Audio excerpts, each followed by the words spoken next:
Doc and I took very different journeys to this destination, but we share a common story. Mine began in Scranton, Pennsylvania, and then Wilmington, Delaware. My dad who fell on hard times, always told me though, champ, when you get knocked down, get up. Get up. I was taught that by my dad. And God, I wish my dad was here tonight. But I thank God and I'm grateful that my mom, Catherine Eugenia Finnegan Biden, is here tonight. Mom, I love you.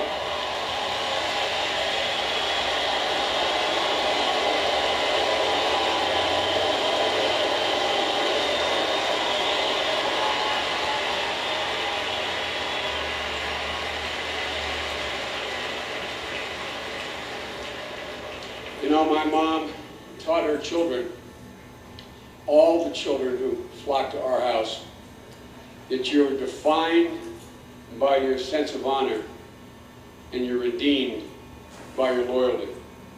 She believes that bravery lives at heart, and her expectation is that it will be summoned.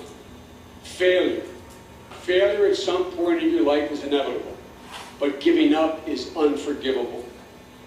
As a child, I stuttered. And she lovingly would look at me and tell me, Joey, it's because you're so bright you can't get thoughts out quickly enough. When I was not as well dressed as the other kids, she'd look at me and say, Joey, you're so handsome, honey, you're so handsome. And when I got knocked down by guys bigger than me, and this is the God's truth, she sent me back out and said, bloody their nose so you can walk down the street the next day. And that's what I did.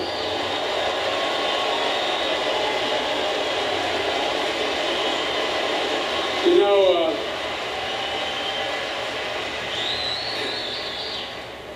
and after the accident, she told me, she said, Joey, God sends no cross that you cannot bear. And when I triumphed, my mother was quick to remind me it was because of others. My mother's creed is the American creed. No one is better than you. Everyone is your equal, and everyone is equal to you. My parents taught us. My parents taught us to live our faith and to treasure our families. We learned the dignity of work, and we were told that anyone can make it if they just try hard enough. That was America's promise. And for those of us who grew up in middle-class neighborhoods like Scranton and Wilmington, that was the American dream. Ladies and gentlemen, but today, that American dream feels like it's slipping away. I don't have to tell you that. You feel it every single day in your own lives. I've never seen a time when Washington has watched so many people get knocked down without doing anything to help them get back up. Almost every single night, I take the train home to Wilmington, Delaware. Sometimes very late. As I sit there in my seat and I look out that window, and I see those flickering lights of the homes that pass by, I can almost hear the conversation they're having at their kitchen tables after they put their kids to bed. Like millions in America, they're asking questions as ordinary as they are profound. Questions they never, ever thought they'd have to ask themselves. Should mom move into this now that dad's gone? $50, $60, $70 just to fill up the gas tank. How in God's name is winter coming? How are we going to heat the home? Another year, no raise. Did you hear? They may be cutting our health care at the company. Now we owe more money on our home than our home is worth. How in God's name are we going to send the kids to college? How are we going to retire, Joe? You know, folks, that's the America that George Bush has left us. And that's the America we'll get if John McCain is elected President of the United States of America. Freudian slip. Freudian slip. And folks, these are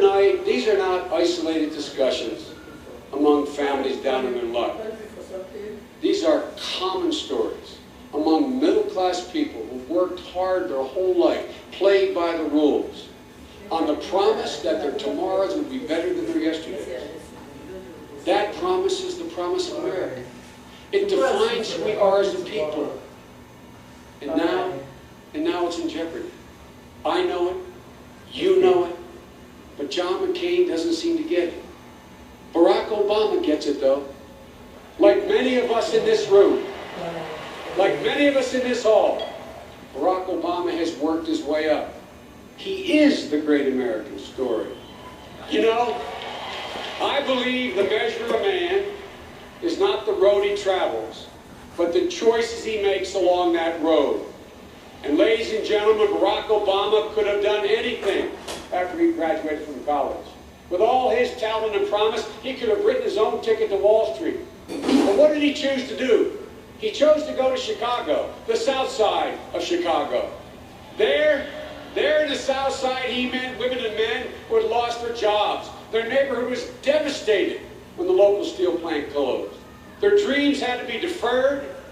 Their self-esteem was gone. And ladies and gentlemen, he made their lives the work of his life. That's what you do when you're raised by a single mom who worked, went to school, and raised 2 kids of her own. That's how you come to believe to the very core of your being that work is more than a paycheck. It's dignity. It's respect. It's about whether or not you can look your child in the eye and say, we're going to be all right.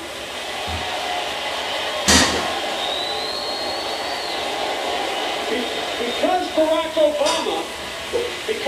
Obama made that choice, 150 more children and families have health care in Illinois. He fought to make that happen.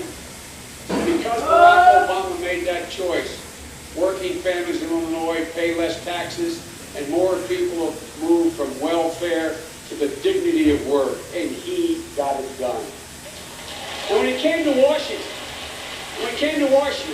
John and I watched with amazement how he hit the ground running, leading the fight to pass the most sweeping ethics reform in a generation. He reached across party lines to pass a law that helped keep nuclear weapons out of the hands of terrorists.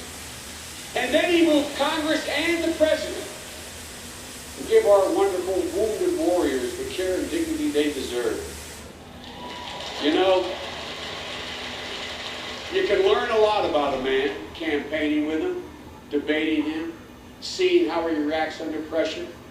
You learn about the strength of his mind, but even more importantly, you learn about the quality of his heart.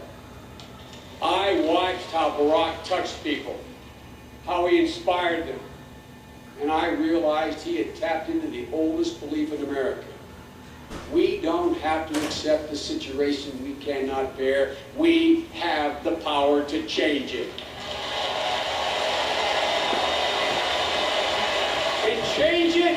And changing it is exactly what Barack Obama will do. That's what he'll do for this country. You know, John McCain is my friend, and I know you hear that all the time in politics. I mean it. John McCain is my friend. We've traveled the world together. It's a friendship that goes beyond politics. And the personal courage and heroism demonstrated by John still amazes me. But I profoundly disagree with the direction John wants to take this country, from Afghanistan to Iraq, from Amtrak to veterans. You know, John thinks that during the Bush years, quote, we've made great economic progress. I think it's been abysmal. And in the Senate, John has voted with President Bush 95%, and that is very hard to believe. And when John McCain proposes $200 million in new taxes